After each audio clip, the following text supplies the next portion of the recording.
বাঙালি খানায় সবাইকে স্বাগত জানাই। আপনারা তো অনেকভাবে নিরামিষ সবজি রান্না করে খেয়েছেন, একবার আমার মতন করে সহজ পদ্ধতিতে নিরামিষ সবজি রান্না করুন। খুব সহজে আপনিও শিখে নিতে পারবেন ছোট ছোট টিপস সহ।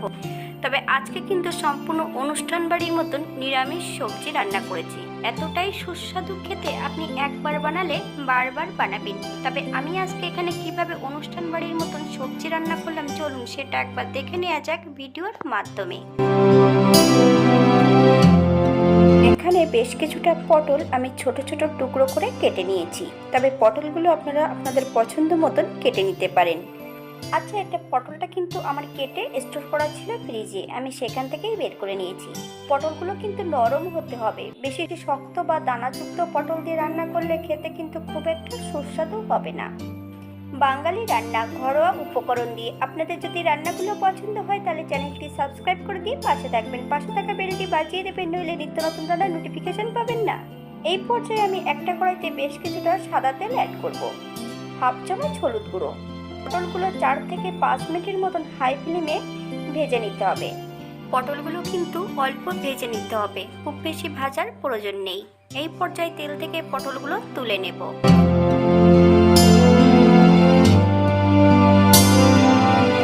একই তেলে আমি সয়াবড়িগুলো একটু নুন হলুদ দিয়ে ভেজে নেব। আমি সয়াবড়িগুলো কিন্তু আগের থেকে একটু সেদ্ধ করে নিয়েছিলাম। 4 থেকে 5 মিনিটের মতন মিডিয়াম আঁচে ভেজে নিলেই হবে।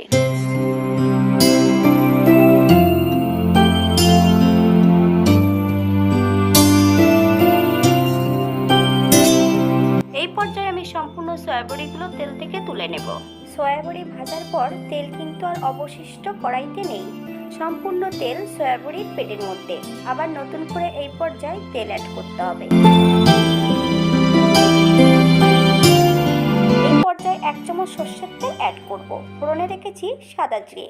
ফোড়ন থেকে সুগন্ধ বেরোলে মিডিয়াম সাইজের 2টো আলু ছোট ছোট টুকরো করে অ্যাড করেছি। আপনারা যদি পছন্দ করেন তাহলে পরিমাণে বাড়িয়ে দিতে পারেন।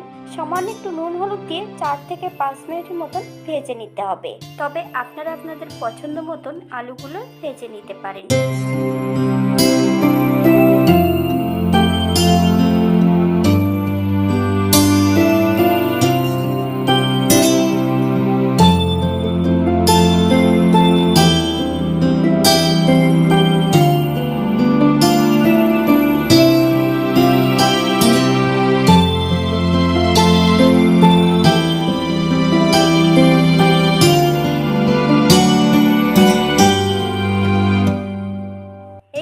আলুগুলো ভাজা হয়ে গেছে।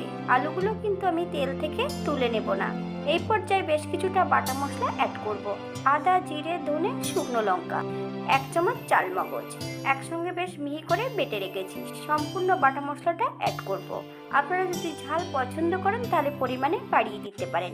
আমি মশলা বাটার সময় কিন্তু নুন অ্যাড করেছি, আপনারা স্বাদ অনুসারে নুনটা অ্যাড করবেন। মশলা বাটার সময় যদি নুন অ্যাড করা হয় তাহলে মশলাটা কিন্তু বেশ মিহি করে বাটা হয়।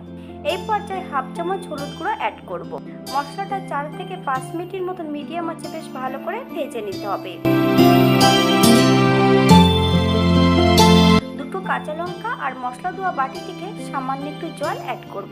3 থেকে 4 মিনিটের মতন মিডিয়াম আঁচে বেশ মশলাটা ভালো করে কষিয়ে নিতে হবে, অথবা মশলা থেকে যতক্ষণ তেল না ছাড়ছে ততক্ষণ বেশ ভালো করে মশলাটা কষিয়ে নিতে হবে।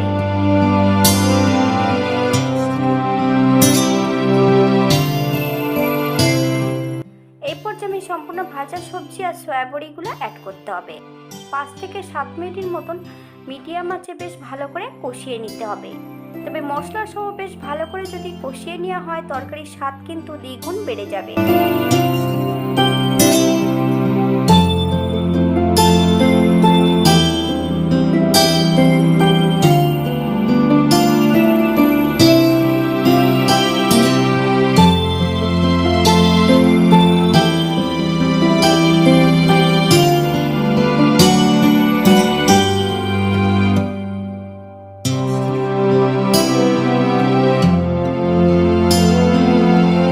সবজি কষানোর এই পর্যায়ে 1 বাটি ঈষদুষ্ণ গরম জল অ্যাড করব। আপনাদের যতটা গ্রেভির প্রয়োজন আপনারা ততটা জল অ্যাড করতে পারেন। হালকা হাতে নেড়েচেড়ে বেশ ভালো করে মিশিয়ে দিতে হবে।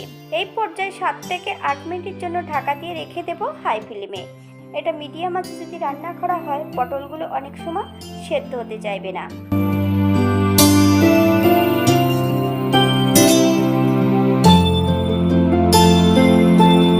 ঢাকা খুলে এই পর্যায়ে আমি 2 চামচ চিনি অ্যাড করব।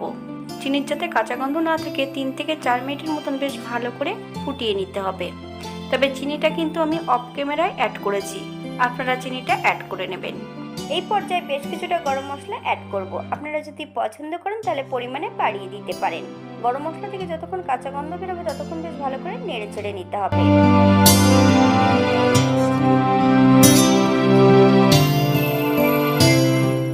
এই পর্যায়ে অ্যাড করব 1 চামচ ঘি। আপনারা যদি পছন্দ করেন তাহলে পরিমাণে বাড়িয়ে দিতে পারেন। 5 মিনিটের জন্য স্ট্যান্ডিং টাইম দেব, তারপর সার্ভ করব।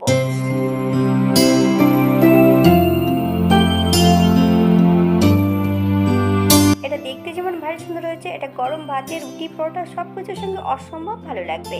আপনারা বাড়িতে একবার একই পদ্ধতিতে তৈরি করবেন। যারা পেঁয়াজ রসুন খাবেন, মশলা কষানোর পর্যায়ে আপনারা পেঁয়াজ রসুনটা অ্যাড করতে পারেন। আপনারা যদি পোস্ত পছন্দ করেন পোস্ত অ্যাড করতে পারেন চালমগজের পরিবর্তে। হাতে যদি সময় থাকে তাহলে একটা লাইক, কমেন্ট, শেয়ার করবেন।